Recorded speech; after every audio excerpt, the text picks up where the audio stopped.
اور اقبال کہتے ہیں غیرت ہے بڑی چیز جہانے تگ و دو میں، پہناتی ہے یہ فقر کو تاج سردارا۔ میں عرض کروں گا کہ اپنی آپ جب توجہ کا قبلہ اللہ رسول کو بنائیں گے تو رب فرماتے ہیں وَيَرْزُقْهُ مِنْ حَيْثُ لَا يَحْتَسِبُ، میں نہ تجھے وہاں سے رزق دوں گا جہاں سے کبھی تیرا گمان بھی نہیں گیا ہوگا، یہاں سے بھی مل سکتا ہے، تو نے سوچا بھی نہیں ہوگا۔ بخاری شریف میں حدیث ہے، حضرت جابر ابن عبداللہ فرماتے ہیں نبی پاک صلی اللہ علیہ وسلم نے 300 لوگوں کا ایک لشکر روانہ کیا کسی مہم کے لیے، کسی جہاد کے لیے۔ حضرت ابو عبیدہ بن جراح رضی اللہ تعالیٰ عنہ امیر لشکر تھے۔ فرماتے ہیں غربت اتنی زیادہ تھی، بھوک اتنی زیادہ تھی کہ ایک ایک کھجور دن میں ایک وقت کھانے کو ملتی تھی، اور کچھ دن ایسے آئے کہ اب کھجور بھی نہیں مل رہی۔ فرماتے ہیں اتنی زیادہ بھوک لگی مجاہدین کو 300 بندہ پتے کھا کے گزارا ہونے لگے۔ یہ بخاری میں موجود ہے۔ آپ فرماتے ہیں کہ دریا کے کنارے ہمارا پڑاؤ تھا، ٹھہراؤ تھا، جب بھوک سے نڈھال ہو گئے نا وَيَرْزُقْهُ مِنْ حَيْثُ لَا يَحْتَسِبُ، اللہ وہاں سے روزی دیتا ہے، گمان بھی نہیں ہوتا۔ فرماتے ہیں ایک مچھلی اللہ تعالیٰ نے دریا کے کنارے بھیجی، فرماتے ہیں وہ تھی تو مچھلی پر پہاڑ جتنی تھی۔ بخاری میں لفظ ہیں، حضرت جابر ابن عبداللہ رضی اللہ تعالیٰ عنہ فرماتے ہیں 300 آدمی 18 دن تک اس مچھلی کو کھاتے رہے، مچھلی ختم ہی نہیں ہوئی۔ مچھلیاں نہیں، مچھلی کہتے ہیں 18 دن 300 بندہ کھاتا رہا، مچھلی ختم ہی نہیں ہوئی۔ اور فرماتے ہیں کہ اس کی ہڈی نکال کے، کانٹا کہیں گے آپ اپنی زبان میں، کہتے ہیں وہ نکال کے نا تو اس کو کھڑا کیا نا جب، تو اونٹ کجاوے سمیت اس کے بیچ سے گزر جاتا تھا، 2 اس کے کانٹے جوڑے۔ فرماتے ہیں وہ اس کا گوشت ہم کھاتے تھے اور اس کی چربی بطور تیل کے ہم جسموں پہ ملتے تھے، بیماروں کو اس سے سکون آتا تھا، تندرستی شفا ہوتی تھی۔ فرماتے ہیں ہم کھایا بھی ہم نے، اور کچھ لے کے ہم مدینے بھی گئے، اور قربان جائیں نبی پاک نے بھی اس میں سے کھایا۔ ہم نے عرض کی حضور یہ معمہ کیا ہے، یہ ماجرا کیا ہے؟ تو محبوب نے فرمایا تمہارے پاس غذا نہیں تھی، رب نے تمہارے لیے بندوبست کیا ہے، اللہ نے تمہیں دیا ہے۔ مکان شروع کر لیا، ایک صاحب نے وہ مکان بنانے لگے، آپ وہ حساب لگا رہے ہیں، کہتے ہیں میرے پاس اتنے پیسے ہیں، اتنے میں نے فلانے دوست سے کہنا ہے اس نے دے دینے، اتنے فلانے رشتہ دار سے کہنا ہے اس نے دے دینے، اتنے فلانے سے کہنا ہے اس نے دے دینے۔ یہ ساری کاپی بنا کے مکان شروع کر لیا۔ جو روز کہتا تھا نا کوئی حکم ہو جاتے دسی، سب سے پہلے اس کو کہا میاں پیسے چاہیے دین، وہ کہندا ہو کل ہی منڈا ٹوریا ہے، کہتے تو پرسوں 10 داتے لب جانے سن۔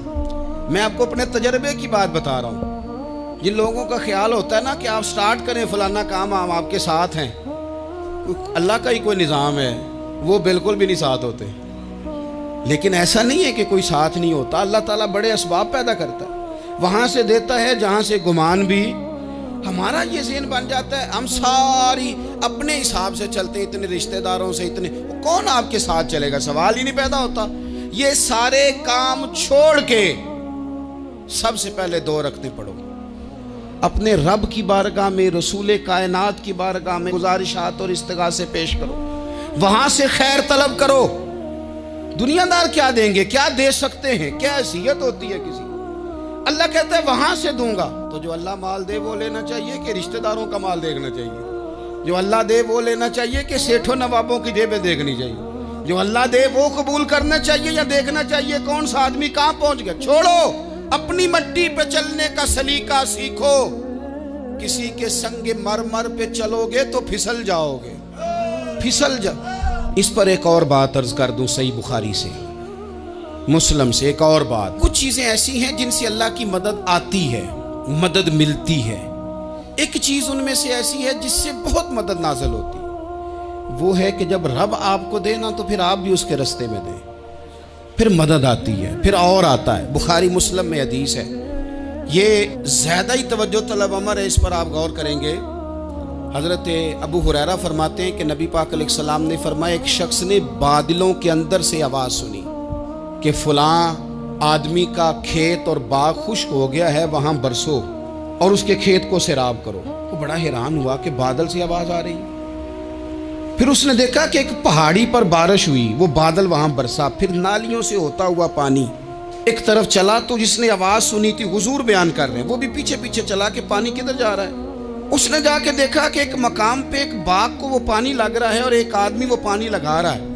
اس نے اس سے پوچھا تیرا نام کیا ہے؟ اس نے کہا کیوں؟ کہنے لگا بتا نا۔ اس نے نام بتایا تو کہنے لگا یہی تو وہ نام ہے جو میں نے بادلوں کے اندر سے سنا ہے کہ فلاں کے کھیت کو پانی دے دو۔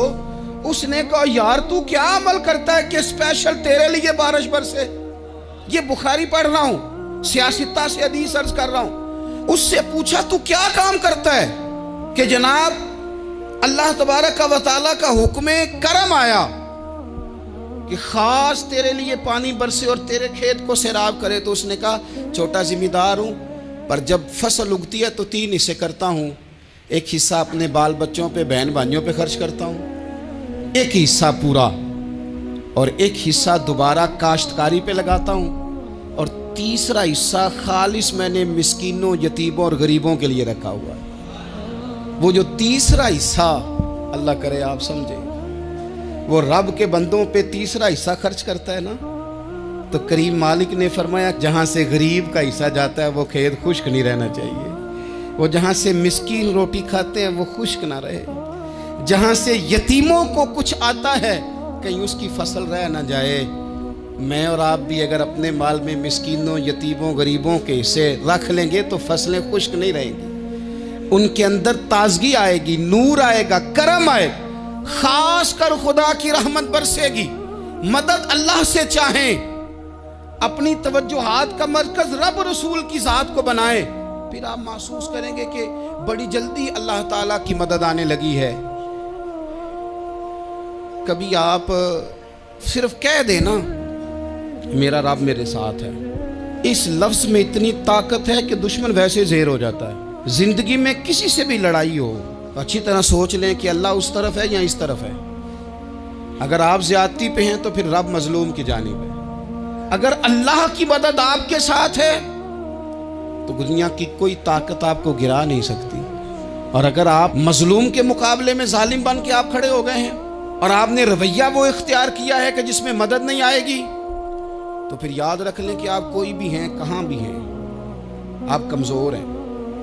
طاقتور تھے ابتدائے اسلام میں، ظاہری طاقت تھی کفار مکہ کے پاس، وہ ڈنڈوں سے مارتے تھے غریبوں کو، ان کے ہاتھوں میں ڈنڈے تھے، پر خدائی طاقت ان مظلوموں کے ساتھ تھی۔ صاحب زرقانی نے لکھا ہے حضرت زنیرہ رضی اللہ تعالیٰ عنہ ایک لونڈی ہیں، غریب ہیں، ماڑے دا کی کام محمد نس جانا یا رونا، غریب سادی بی بی اور لونڈی کنیزہ، ایک مشرک کی کنیزہ تھی، انہوں نے کلمہ پڑھ لیا، وہ ڈنڈوں سے مارتا، دروں سے مارتا، تکلیف دیتا۔ حضرت زنیرہ رضی اللہ تعالیٰ عنہ کو اتنا مارا، اتنا مارا۔ اب آپ ایک اور پہلو پر بھی غور کریں، مار بھی پڑ رہی ہے پر خدا ادھر ہی ہے، اللہ کی مدد ادھر ہی ہے۔ رب کہتا ہے کہ پہلے تو صبر کرنا، ان اللہ مع الصابرین، تو صبر کرے گا تو پھر رب کی معیت ملے گی، ذرا ٹھہرنا، تو تھوڑا ڈٹنا۔ ان الذین قالوا ربنا اللہ ثم استقاموا تتنزل علیہم الملائکہ، تو کہے اللہ میرا رب ہے، پھر تو پہلے ڈٹ، پہلے تو نے ڈٹنا ہے۔ ثم استقاموا، جو ڈٹ گیا، تتنزل علیہم الملائکہ، ڈٹنے والے کے لیے مدد آتی، پہلے تھوڑا ٹھہرنا پڑتا ہے، پہلے تھوڑا صبر کرنا پڑتا ہے، حوصلہ کرنا پڑتا، اس کے بعد مدد آتی۔ مار پڑ رہی ہے، مارا جا رہا ہے حضرت زنیرہ کو، ان کا مالک جو ہے ظاہری آقا وہ مار رہا ہے، یہ کنیزہ ہے، اتنا مارا، اتنا مارا، ان کی بینائی چلی گئی، نظر آنا بند ہو گیا۔ ابو جہل آیا اور کہنے لگا زنیرہ دیکھا نا ہمارے بت تیری آنکھیں لے گئے، معاذ اللہ، لات و منات ہمارے بتوں نے تجھے اندھا کر دیا۔ اب ایسا نہیں ہے کہ بی بی روتی جا رہی ہے، روتی جا رہی ہے، مایوسی مایوسی، معاذ اللہ، پریشانی، غریبی بڑی ہے، پوچھنے والا کوئی نہیں، یہ باتیں نہیں۔ کیا جملے ہیں خاتون کے، کیا لفظ ہیں۔ ابو جہل نے تنزیہ کہا، معاذ اللہ، کہنے لگا دیکھا نا ہمارے بتوں نے تجھے اندھا کر دیا۔ تو جناب زنیرہ آنکھوں کی بینائی گئی ہے، رات کو گئی ہے، دکھ ابھی تازہ ہے، لیکن اللہ پہ جو توکل ہے، اپنے مالک سے جو رشتہ ہے، وہ اتنا مضبوط ہے، اتنا طاقتور ہے، اس میں اتنی گہرائی ہے کہ حضرت زنیرہ بول کے نا اتنی قوت سے بولی، اتنی طاقت سے بولی کہ پورے کفر پر لرزہ طاری ہو گیا۔ فرمانے لگی تمہارے بتوں کی کیا اوقات ہے کہ وہ میری بینائی لے جائیں؟ یہ میری رب کی حکمت کا تقاضا ہے۔ جب تک اس نے چاہا زنیرہ دیکھتی رہی، اور جب اس نے چاہا زنیرہ کی آنکھوں کی بینائی چلی گئی، اور اگر وہ چاہے گا نا تو بینائی واپس بھی کر دے گا۔ اگر ہو ذوق یقین پیدا تو کٹ جاتی ہیں زنجیریں، اگر وہ چاہے گا تو بینائی آ بھی جائے گی۔ حضرت زنیرہ نے رات کو یہ لفظ کہے، ابو جہل اور سارے کفار ڈر کے سن کے چلے گئے۔ آپ اطمینان سے آ کے بستر پہ سوئی، جب سویرے اٹھی تو اللہ نے آنکھوں کی روشنی واپس کر دی تھی۔ آنکھوں کی اب چھڑی پکڑی ہے، بازاروں میں گھومتی ہے، کہتی ہیں بلاؤ کدھر ہے تمہارے نات و منات، دیکھو میرے رب نے روشنی واپس کر دی۔ آ کر میرے ساتھ ادھر آ، ستمگر ہنر آزمائے، تو تیر آزما ہم جگر آزمائے۔ بیمار لوگوں یاد رکھو، کہہ دیا ڈاکٹر نے کہ تو بڑا بیمار ہے، تو بڑا کمزور ہے، یہ ہو گیا وہ ہو گیا، تو ڈاکٹر اپنے علم کے مطابق بات کر رہا ہے، ہوگا تو وہ جو میرا رب چاہے گا۔ کمزور ہو جانا، پریشان ہو جانا، تکلیف میں آ جانا، پتہ نہیں بات ہو گئی ہے تو جانے کیا ہو جائے گا۔ اپنی زندگی کے اندر اپنے رب سے رشتہ مضبوط کریں، رسول کائنات سے رشتہ مضبوط کریں، اللہ والوں سے رشتہ مضبوط کریں۔ حضرت زنیرہ نے پیغام دیا کہ زندگی میں جو جینا چاہتے ہیں تو وہ رب کا نام لے کے جی سکتے ہیں، جو اپنی زندگی میں خوشیاں دیکھنا چاہتے ہیں تو رسول اللہ کے نام پر خوشیاں دیکھی جا سکتی ہیں۔ توکل کی بنیاد پر بندہ خوشیاں لے سکتا ہے، اور اگر انسان میں توکل نہیں ہے تو پھر وہ اس کالے جادو سے بھی ڈر رہا ہے، وہ نیلے سے بھی ڈر رہا ہے، وہ پیلے سے بھی ڈر رہا ہے، وہ فلانے سے بھی ڈر رہا ہے، وہ میرے خلاف فلانا رشتہ دار سازش کر رہا ہے تو ڈر رہا ہے، فلانا میرے بارے میں یہ کر رہا ہے تو ڈر رہا ہے، وہ پتہ نہیں دنیا ادھر ہو جائے گی تو کیا ہو جائے گا، اٹھ باندھ کمر کیوں ڈرتا ہے، پھر دیکھ خدا کیا کرتا ہے۔ تو اس ساری گفتگو کا نچوڑ آپ کو یہ عرض کیا ہے، سب سے پہلے تو یہ کہ میدانوں میں مدد بھی اللہ کی، رزق میں مدد بھی اللہ کی، فصلیں خشک ہوں تو مدد پھر بھی اللہ کرے، تو پھر ساری مدد، اور اگر انسان بیمار ہو تو پھر بھی مدد اللہ کی۔ تو اپنے اللہ کی جانب توجہ کو بڑھائیں، آپ اللہ سے مدد کے سوالی بنیں۔ ترمذی کی ایک حدیث ہے، میں آپ کو زندگی کا تجربہ بتاتا ہوں کہ جب میں بڑا پریشان ہوتا ہوں تو یہ والی روایت کھول لیتا ہوں، مزہ دیتی ہے۔ میرے نبی پاک علیہ السلام نے فرمایا اپنے دکھ سیٹھوں نوابوں کو نہ کہنا، مالداروں کا نہ کہنا، ورنہ اللہ تمہیں کبھی غنی نہیں کرے گا۔ فرمایا اپنے دکھ اپنے رب کی بارگاہ میں عرض کرنا، جلدی کرے یا دیر سے کرے اللہ تمہیں لوگوں سے بے نیاز کر دے گا، اللہ تمہیں غنی کر دے گا۔ رات کو بیٹھو نا اس کی بارگاہ میں، اسے دکھڑے سناؤ، چھوٹی چھوٹی باتیں۔ حضور نے فرمایا نمک بھی مانگو تو رب سے مانگو، چھوٹی چھوٹی بات سے شروع کرو نا۔ جب بندہ شروع کرتا ہے نا چھوٹی چھوٹی چیزیں تو بڑی ساری چیزیں یہ اس طرح ہوتا ہے جیسے بندہ رب سے گفتگو کر رہا ہے، مالک مجھے یہ چاہیے، مالک میں یہاں کمزور ہوں، اللہ میں یہاں پریشان ہوں۔ آپ یہ کر کے تو دیکھیں، لمبی لمبی دعائیں مانگ کے تو دیکھیں، اس کے حضور جوڑ کے تو دیکھیں، آپ دیکھیں گے راحت کتنی ہے، سکون کتنا ہے۔